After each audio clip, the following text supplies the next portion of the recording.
অগ্নি বধুর আমিলিয়া করিয়াছে মহিয়া। বিসমিল্লাহির রহমানির রহিম। বাংলাদেশ জাতীয়তাবাদী দল ঢাকা মহানগর দক্ষিণের অন্তর্গত খিলগা থানায় আয়োজিত আজকে তারেক রহমানের নির্দেশনায় রাষ্ট্র কাঠামো মেরামতের কর্মশালা অনুষ্ঠানে আজকে আমার স্নেহের সভাপতি ঢাকা মহানগর দক্ষিণের সঙ্গে আমি আহ্বায়ক আমার অত্যন্ত স্নেহভাজন রফিকুল আলম মজনু। অনুষ্ঠান সঞ্চালনায় আছে আমার সন্তান তুল্য অত্যন্ত বলিষ্ঠ সংগঠক তানভীর আহমেদ রবিন। মঞ্চে উপবিষ্ট আমি কারো পদ পদবি বলবো না, হাবিব বলেছে, মজনুও বলবে, সভাপতি রবিন তো বলছেই। উপস্থিত আছে হাবিব, ইউনুস মিঠা, ফারুক ভাই, সিকান্দার ভাই, নয়ন, খোকন আছে ওই পাশে, আমাদের হারুন, মিন্টু, তারপর আমাদের মনির চেয়ারম্যান ভাই আছে, ফরহাদকে আমি বলি ইলিশ মাছ সার দিলে ফরহাদের নামটা আসে, সুমন ভুইয়া, সবুজ এবং মঞ্চের পিছনে মানে সেকেন্ড সারিতে যারা আছে আমি সবাইকে চিনি, নাম বলতে গেলে অনেক সময় লাগবে। যাই হোক, আজকের এই যে রাষ্ট্র কাঠামো মেরামতের যে কর্মশালা, এই উপলক্ষে দুটি কথা বলার আগে শ্রদ্ধার সাথে স্মরণ করছি বহুদলীয় গণতন্ত্রের প্রবক্তা, স্বাধীনতার মহান ঘোষক, বীর মুক্তিযোদ্ধা, বাংলাদেশের প্রথম রাষ্ট্রপতি শহীদ প্রেসিডেন্ট জিয়াউর রহমানকে, যিনি তার 19 দফার 11 দফায় নারীদের কথা বলেছিলেন।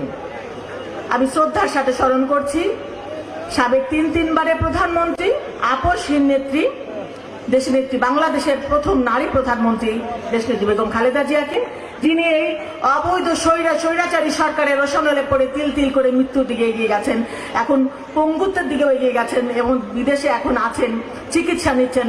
তার আশু রোগ মুক্তি কামনা করছি এবং আশা করছি অচিরেই তিনি সুস্থ হয়ে ইনশাল্লাহ আমাদের মাঝে ফিরে আসবেন। শ্রদ্ধার সাথে স্মরণ করছি আমাদের আগামীর রাষ্ট্রনায়ক, ভারপ্রাপ্ত চেয়ারম্যান, যার রাজনৈতিক প্রজ্ঞা এবং বিচক্ষণতা পিতা এবং মাতার কাছ থেকে পাওয়া এবং তার নিজের অর্জন করা, এই যে একটা যুগান্তকারী পদক্ষেপ নিয়েছেন তিনি রাষ্ট্র মেরামতের, যা বাংলাদেশে সর্বস্তরে তিনি ছড়িয়ে দিয়েছেন, তাকেও আজকে শ্রদ্ধার সাথে স্মরণ করছি।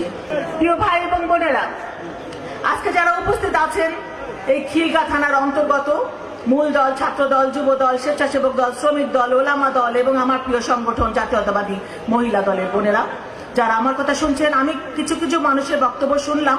আমি আসার পরে তো মানে মিটিংটা শুরু হয়েছে, আমি বক্তব্য শুনলাম। আসলে রাষ্ট্র কাঠামো মেরামতের আজকে আমার প্রথম উপস্থিতি। আমি এতদিন কোনো অনুষ্ঠানে আমি যাইনি, দাওয়াতও পাইনি, দাওয়াত পেয়েছিলাম গতকালকে, যাওয়া হয়নি, আমার একটা প্রোগ্রাম ছিল। আমার অনেক ভালো লাগছে, আমি গর্ববোধ করছি এরকম একটা বিশাল একটা বড় মাপের একটা প্রোগ্রামে আসতে পেরে। তো আমি মনে করছি আপনারা অনেক ভাইরা বললেন আজকে কর্মশালার আজকের অনুষ্ঠান, কর্মশালাটা কি সেটা আপনাদের জানতে হবে। কিন্তু এই যে 31 দফা, এই 31 দফাটা আমি মনে করি একটি সংবিধান, আমি মনে করি এটা একটি বাংলাদেশের সংবিধান। এই একটা দফা যদি আপনারা পড়েন আপনাদের বক্তব্য হয়ে যাবেন। এই 31 দফার এখানে কিন্তু প্লে কার্ড ঝুলানো আছে, আপনারা দেখে দেখেও যদি বলেন আপনাদের একটা করে মানে স্লোগান হয়ে যাবে। তো আপনাদেরকে জানতে হবে, ধারণ করতে হবে, শিখতে হবে। আমি প্রথম দিন আমি চেয়ারম্যানের বক্তব্যটা শুনেছিলাম 31 দফার, আমি মুগ্ধ হয়ে শুনেছি। মানে একটা আবেগের কথা, একদম একটা দেশের কথা, শরীরটা শিহরিত হয়ে ওঠে। তো আমাদের এই জিনিসটা কিন্তু শিখতে হবে। আপনাদের প্রত্যেকের হাতে আছে, আপনারা হাতে নিবেন আর ফেলে দিবেন তা কিন্তু হবে না। আপনারা যদি দেশকে ভালোবাসেন, দেশের মানে গণতান্ত্রিক একটা মানে দেশের যদি গণতান্ত্রিক গ্রামে আপনারা যদি জনগণ হয়ে থাকেন, অবশ্যই আপনাদের এটা শিখতে হবে, জানতে হবে। আমরা যদি এটা শিখি, জানি, তাহলে কিন্তু আমরা জনগণের কাছে পৌঁছাতে পারবো এই জিনিসগুলো। আমি নিজে যদি জানি তাহলে আমরা আরেকজনকে জানাতে পারবো। আমি নিজেই যদি না জানি আমি আরেকজনকে কি বলবো? ওই যে একটা স্লোগান আছে না, তুমি আমি ভাই ভাই 17 বছর খবর নাই। তো সেরকম যেন না হয় ভাই, ওই জিনিসটা করেন না। তো আমি মনে করি এটা আমাদের মধ্যে ধারণ করতে হবে এবং এই যে 17 বছর যাদের খবর ছিল না, যে ভাইদের, তারা যেন আমাদের মধ্যে এসে বিশৃঙ্খলা সৃষ্টি করতে না পারেন। তো এই 31 দফার 25 নাম্বার দফায় আছে নারীদের কথা। নারীর কথা আছে, নারীর মর্যাদা সুরক্ষা, ক্ষমতায়নে নারীর বিভিন্ন পদক্ষেপ গ্রহণ। এর মধ্যে আছে নারীর সংরক্ষিত আসন থেকে সরাসরি আসনে নির্বাচনে আসন সংখ্যা বৃদ্ধি। আমি মনে করি আমাদের একটা পুরুষ ভাইয়েরা নির্বাচন করে একটা ওয়ার্ডে, আর আমাদের মহিলা দলের নারী বোনেরা নির্বাচন করে 3টি ওয়ার্ডে, সরাসরি নির্বাচন হয়, কিন্তু মর্যাদা পায় পুরুষ ভাইরা। তো এবার কিন্তু যে নারীর ক্ষমতায়নের কথা বলা হয়েছে, ইনশাআল্লাহ আশা করব সেটা যেন না হয়, কারণ নারীরা কষ্ট করছে 3টি আসন নিয়ে, 3টি ওয়ার্ড নিয়ে, ভাইরা করছে 1টি ওয়ার্ড নিয়ে। আমি ভাই মহিলা দলের সভাপতি, মহিলা দলের কথা বলবোই, কিন্তু যখন আমি মহিলা দলে থাকবো না তখন আমি নারীদের কথাই বলবো, কারণ এই নারী সমাজকে জাগ্রত করেছিলেন শহীদ প্রেসিডেন্ট জিয়াউর রহমান। আমরা নারীরা শুধু রান্না করতাম, সন্তানকে স্কুলে পাঠাতাম, স্বামীর জন্য রান্না করতাম, আমাদের কাজ শেষ, অলস সময় দুপুরে ঘুমিয়ে কাটাতাম। এই ঘুমন্ত নারী সমাজকে শহীদ প্রেসিডেন্ট জিয়াউর রহমান জাগিয়ে তুলেছিলেন, দেশের প্রয়োজনে, রাষ্ট্রের প্রয়োজনে তিনি জাগিয়ে তুলেছিলেন। বলেছিলেন পুরুষের পাশাপাশি, সংসারের পাশাপাশি দেশের প্রয়োজনে তোমাকেও প্রয়োজন দরকার আছে। সেই নারীরাই আজকে বিভিন্ন উন্নয়নমূলক কর্মকাণ্ডে কিন্তু অংশগ্রহণ করছে। আপনি নৌপথে বলেন, আকাশপথে বলেন, প্রত্যেকটা জায়গায় নারীরা কিন্তু সমান তালে কাজ করছে। এই অডিটর জেনারেল বলেন, আপনি পুলিশ বলেন, আর্মি বলেন, বিডিআর বলেন, প্রত্যেকটা জায়গায় নারীরা দেশের মানে উন্নয়নের যে কর্ম, মানে সবচেয়ে বড় উন্নয়নের যে কর্ম ক্ষেত্র যেটা গার্মেন্টস, সেই গার্মেন্টসে কিন্তু নারীরাও অংশগ্রহণ করছে, এবং নারীদের জন্যই আজকে গার্মেন্টস শিল্প আজকে এই জায়গায় দাঁড়িয়েছে। তো নারীদেরকে অবশ্যই সম্মান দিতে হবে। আমি যখন মিটিংয়ে ঢুকছিলাম, আমার একটা ভাই মাইকে বলছিলেন যে প্লিজ ভাইরা সামনের 5টা শাড়ি আপনারা ছেড়ে দিয়ে ভাইরা পিছনে বসেন, কিন্তু অনেক ভাইরা শুনেন নাই। 5টা আসনে কিন্তু আমাদের বোনরা নাই, বোনেরা অনেক দূরে দূরেও চলে গেছে। তো বোনদের যদি আমার ঘরে আমি নিজে সম্মান না পাই, বাইরের মানুষ আমাকে সম্মান দিবে কি করে? যদিও আমরা এখন অনেক সম্মান পাচ্ছি, আমাদের ভাইরা তাদের স্ত্রীদের, আমাদের স্বামী তাদের স্ত্রীদের বাইরে পাঠাচ্ছে, কাজে পাঠাচ্ছে, দেশের প্রয়োজনে, সংসারের প্রয়োজনে, আমরা সবকিছু সুখে দুঃখে ভাগ করে নিচ্ছি। তো আমরা যদি সবকিছু শেয়ার করে নিতে পারি, আপনাদেরকেও সেটা শেয়ার করতে হবে ইনশাল্লাহ। যেমন এই যে বক্তৃতা স্টেজগুলো, প্রোগ্রামগুলো হয়, যেটা জনসভাগুলো হয়, আমাদের বোনরা কিন্তু স্টেজে হয়তো একজন বোন বসতে পারেন। তো সেখানে আমরা যখন আমাদের মহিলা দলের প্রোগ্রাম করি, সেখানে কিন্তু অনেক ভাইরা বসে।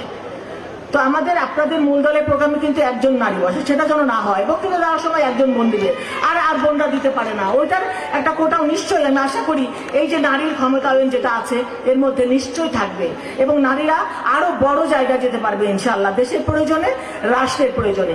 এই যে 31 দফার মধ্যে আছে ক্ষমতার ভারসাম্য, রাষ্ট্রপতি এবং প্রধানমন্ত্রীর মধ্যে ক্ষমতার ভারসাম্য, সেটা হলে, এবং 2টা মেয়াদের বেশি কেউ রাষ্ট্র ক্ষমতায় থাকতে পারবে না। অনেক সুন্দর সুন্দর মানে এখানে দফাগুলো আছে, দফাগুলো পড়তে বলে আমার মনে হয় যখন ভাইরা বক্তব্য দেন প্রত্যেকে যদি একটা করে দফা পড়েন, তাইলেই কিন্তু আমরা শিখতে পারলাম। আমি আজকে এসে অনেক কিছু শিখলাম, এটা আমি পড়তে পড়তে এসেছি। তো আমরা তাহলে শিখতে পারবো, শিখতে পারলে আমরা বলতে পারবো। একটা দফা যদি আমি শিখি, সেই একটা দফার উপরে আমি 1 লাইন বলবো। যে 2 নম্বর দফা শিখেছি, 2 নম্বর দফার উপরে বলবে। ইনশাল্লাহ আমি ভবিষ্যতে আরো কিছু শিখে এসে আরো কিছু আপনাদের সামনে তুলে ধরবো ইনশাল্লাহ। তবে আপনাদের কাছে একটাই অনুরোধ থাকবে, আপনারা যারা আমাদের এই 17টা বছর অত্যাচার করেছে, তাদের আপনারা আর জায়গা দিবেন না, প্রশ্রয় দিবেন না, এবং আমরা যেন এক হয়ে, আমাদের নেত্রী সবসময় বলেছেন তোমরা এক থাকবে, মিলেমিশে কাজ করবে এবং সাহসের সাথে মোকাবেলা করবে সমস্ত পরিস্থিতি। আমরা সেটা করেছি জন্যই কিন্তু আমরা এক হয়ে আজকে এই যে আমরা একটা প্রোগ্রাম করতে পারছি। এতদিন আমাদেরকে আমাদের দাঁড়াতেও দেয় নাই, আমাদের কথা বলার ভাষা আমরা প্রকাশ করতে পারিনি, কেউ বাড়ি ঘরে থাকতে পারিনি, আমাদের সন্তান হারিয়েছি, বাবা হারিয়েছি, মা হারিয়েছি, আমাদের ভাই হারিয়েছি। তো আমরা কি 17 বছর এর আমাদের কোনো জায়গা দেয়নি। আজকে কেন আপনি তাকে জায়গা দিবেন? আমরা দেখেছি আমাদের অনেক ভাইরা, আমাদের কিন্তু খবর আছে, আপনারা সাবধান হয়ে যান, কারণ আপনারা যখন যাদের তারা নির্যাতিত হয়েছেন, এখন তাদেরকে আবার প্রশ্রয় দিবেন, এটা কিন্তু আমরা মেনে নিব না। ওটা ব্যাপারে আপনারা সাবধান থাকবেন। ওইখানে যত বড় নেতা হন, কোনো ছাড় দেওয়া হবে না। কিন্তু ওই যে কথা একটা আছে না, চোরের মায়ের বড় গলা, ওইটা যেন না হয় ভাই। সবার গলা সমান থাকবে, সবাই আমরা এক, এখানে কোনো নেতা নেই, কর্মী নেই, সবাই এক। আমরা আমাদের নেতা বলেছিলেন যে আমরা সবাই রাজা, আমাদের এই রাজার রাজত্বে, এখানে কোনো প্রজা নেই, আমরা সবাই রাজা। ইনশাআল্লাহ আসুন আপনারা আমরা সকলে মিলে এক কাতারে দাঁড়িয়ে আমরা আবারও এই দেশ গঠনের জন্য, রাষ্ট্র গঠনের জন্য, আমরা ভোটের অধিকারের জন্য আমাদের এক হয়ে দাঁড়িয়ে কাজ করি ইনশাল্লাহ। সবাই ভালো থাকবেন, সবার সাথে আবার দেখা হবে ইনশাল্লাহ। আসসালামু আলাইকুম।